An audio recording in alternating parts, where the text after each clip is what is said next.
Class 2 this that ডিজ those, পৃষ্ঠা নম্বর 160। এই পড়াটিকে আনন্দদায়ক করার জন্য এবং পড়া খেলার জন্য আমি একটি ছাত্রকে ডেকে নিয়েছি।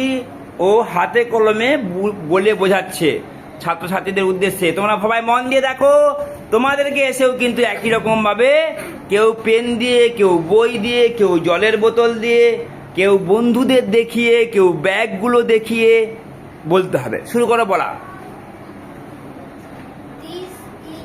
জোরে বলো। This is a pen. দূরে সরে গেল। That is a pen. একটু ধরে রাখো, একটু সামনে রেখে ধরে, হ্যাঁ ধরে রাখ। These are 4 pens.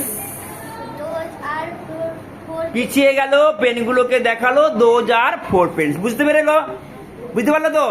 ঠিক আছে, জোর করে হাত তুলে দিয়ে দাও।